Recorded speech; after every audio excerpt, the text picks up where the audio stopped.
За өнөөдөр хэвлэл мэдээллийнхэнд мэдээлэл өгөх гол үндэслэл боловч мэдээлэл бол өчигдөр ажлын цаг дуустал Ардсан намын бүлэг дуу жилийн хамгийн анхны хуралдаанаа хийсэн.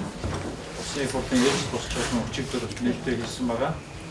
За ингээд энэ хугацаанд бүлгийн гишүүд бас зарим нь орон нутагт тойрог дээр очиж ажилласан энэ мэдээлэл бүлгийн хуралдаан дээр танилцуулсан. За энэ мэдээллийн дагуу бас бүлгийн гишүүдээс тодорхой 2-3 санал гарсан болгоомжтой. Энэ юу гэхээр зэрэг сая энэ цагаан сарын хугацаанд жоохон Ардсан намын бүлгийн үйл ажиллагаатай холбоотой буруу ташаа мэдээллүүд бас хүмүүсийн дунд нэлээд тарсан байна. Ардсан намын бүлэг энэ чуулганы нэгдсэн хуралдааныг хаврын намрын чуулганы төгсгөлийн хуралдаан дээр Ардсан намын бүлэг завсарлага авч энэ хуралдаан завсарлага авч дууссан мэтээр бас нэлээд тийм яриа гарсан юм байна. Дээрээс нь Ардсан намын бүлгээс болж энэ цалин тэтгэвэр нэмэгдэхгүй байгаад байгаа гэсэн ийм мэдээлэлүүд бас иргэдийн дунд нэлээд гарсан байгаа юм байна. Тэгээ энийг санаагүй зохион байгуулалтгүй ямар учраар гарсныг бол хэлж мэдэхгүй. Гэхдээ энэ дээр бол бас тодорхой хариултыг бол бүлгийн зүгээс өгөөч гэдэг энэ саналыг бол өчигдрийн бүлгийн хуралдаан дээр гарлаа.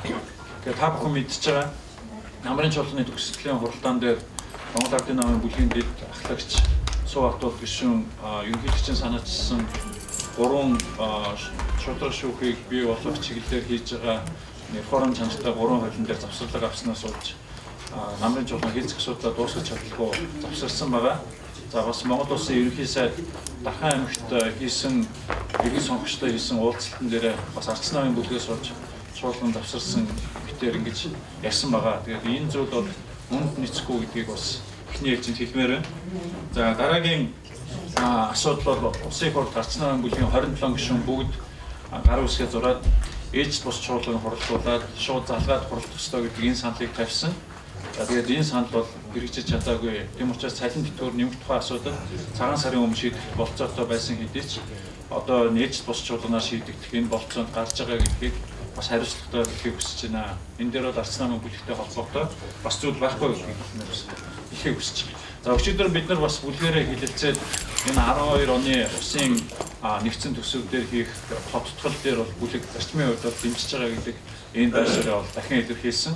Харин энэ өөрчлөлтийг Усын их хурлын Ардсан намын бүлгийн зарим гишүүдээс санаачилсан 1995 оноос өмнө тэтгэвэр тогтоолгосон иргэдийн тэтгэврийн зөрөөг арилгах энэ асуудалтай хамтран шийдэх нь зүйтэй гэдэг ийм саналыг гаргасан байгаа. Гэхдээ энэ асуудал бол намрын чуулганы төгсгөлийн хуралдааны хилцэх асуудлын жагсаалтанд байсан. Одоо энэ хурлын даргын тохиромжинд бол ороогүй байгаа асуудал. Тийм учраас бид нар чуулганы нэгдсэн хуралдаан дээр энэ асуудлыг хөндөж энэ 95 оноос өмнө тэтгэвэр тогтоолгосон хүмүүсийн тэтгэврийн зөрөөг арилгах асуудлыг энэ 12 оныхоо төсвийн тодтолтой хамт хилцэнэ гэдгийг бас өчигдөр бүлэг шийдсэн. За дараагийн нэг асуудал бол нийтийн албанд нийтийн болон хувийн ашиг сонирхлыг зохицуулах урьдчилан сэргийлэх тухай энэ хуулинд Монгол улсын ерөнхийлөгчөөс хориг тавьсан байгаа. Энэ асуудлыг хилцээд бүлэг хоргийг хүлээж авах нь зүйтэй гэдэг дээр бүлэг аль биесээр байр суурь нэгтгэсэн. За ингээд өчигдрийн хувьд бол бид бүхэн Усын их хурлын чуулганы нээж бус чуулганаар намрын чуулганаас хилцгээр одоо шийдвэрлэгдээгүй үлдсэн асуудлуудыг хоёр бүлэг зөвшөөрсөн тохиолдолд хилцүүлээд явах зүйтэй гэдэг дээр бол санал нэгдсэн байгаа. Тийм учраас бол Усын их хурлын бусад асуудлууд бол үндсэндээ шийдэгдээд явчихна. За орон нутгийн сонгуулийн тухай хуулийн дээр Ардсан намын бүлэг үүсэж байгаа энэ мухардлаас гар харга зам илэрхийлж бас нэлээд буулт хийсэн энэ саналыг Ардын намын бүлэгт бол тавьсан.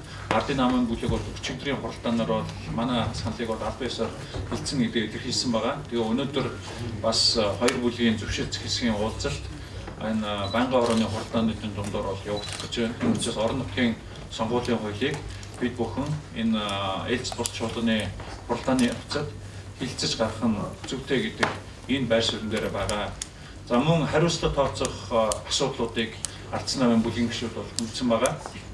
Тухайлбал Батлан хамгааллын сайд J2-тэй холбоотой асуудал бол бүрэн мэдүүлэгдсэн. Усын их хурлын гишүүн Гончигд орж Эрдэнэ Батбүлнаар энэ асуудлыг бол санаач өргөн мэдүүлсэн байгаа. Тэгээ энэ асуудлыг Ардчилсан намын бүлэг Монгол Улсын их хурлын хуралдааны дэгийн тухай хуулийн дээр заасан хуулийн цаандаа бол хуулийнхаа дагуу хилцэж явах нь зөвтэй гэсэн ийм байр суурин дээр байгаа гэдгийг бас та бүхэнд хэлхийг хүсэж байна. За ингээд миний та бүхэнд хэлэх мэдээлэл товчтой бол юм байна. Асуулт үүсдэг. Тэр товтлож сая та Монгол Ардын намын бүлэг бол орон нутгийн сонгуульд намар тусдаа саламд явах ёстой гэдэг ийм байр суурь бол илэрхийлээд байгаа. Ардчилсан намын хувьд бол өнөөдрийн хууль эрх зүйн орчин бол бид нар 2008 онд Улсын хурлын тухай сонгуулийн хуулийг нийлэхэд одоо батлан гаргахад хоёр нам хоёр бүлгийн хооронд тохирсон асуудал байдаг. Энэ бол 2012 оны сонгуулийг орон нутгийн сонгуулийг Улсын их хурлын сонгуультай хамтран явуулна гэдгээ хуульчилж орон нутгийн сонгуулийн хуулийн дотор бүр тусна зүйл болгож оруулсан ийм хууль эрх зүйн орчин өнөөдөр хүчин төгөлдөр үйлчилж байгаа. 2008 онд орон нутгийн хурлын сонгуульд сонгогдсон бүх хүмүүс 2012 онд хуулийн дагуу орон нутгийн сонгуул, их хурлын сонгуул хоёр хамт нэг өдөр болох нэ гэдэг энэ ойлголттойгоор орон нутгийн хурлын сонгуульд оролцсон байгаа. Тийм учраас энэ бол шинэ зүйл биш. Өнөөдөр хүчин төгөлдөр үйлчилж байгаа хууль эрх зүйн орчин. Бид бүхэн та бүхэн мэдж байгаа хуулийн дагуу хоёр сонгуульд нэг өдөр болохоос шалтгаалаад Улсын хурлын сонгуульд орсон нэмэлт өөрчлөлтүүдтэй шалтгаалаад би түрүүн дээр бол бас хэлжсэн сонгуулийн санал авах өдрүүд өөр байгаа, санал дуусах хугацаанууд нь өөр байгаа, сонгуулийг зохион явуулах тойрог хэсгийн хороодын бүрэлдэхүүнүүд өөр байгаа, саналын машинаар тоолох, гараар тоолох энэ асуудлууд хууль хуулинд өөрөөр байгаа.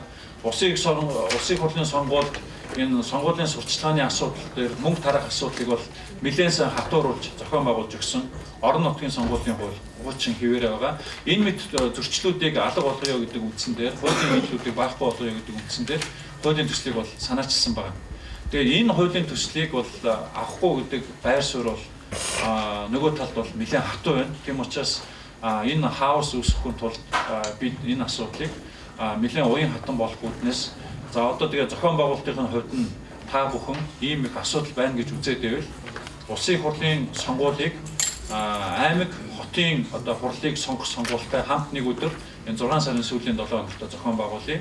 За сум дүүрэг ийм хэмжээний одоо сонгуулигаа намар тэр хуучин болдог байсан хугацаанд нь хийе гэдэг ийм дундын хувьдрыг хүртэл дэвшүүлж үзэж байна.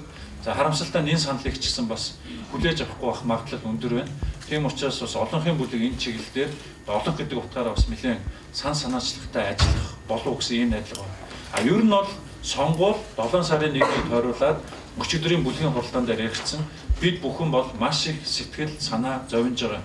Би 3 зүйлийг хэлмээр байгаа. Нэгдүгээрт Улсын хурлын сонгуультай холбогдуулж сонгуулийг бодлоонгүй болох үүднээс иргэдийн ухаалаг үнэмлэх, санал тоолох, автомат хөрөмжийн асуудлуудыг шинээр гаргаж тавьсан.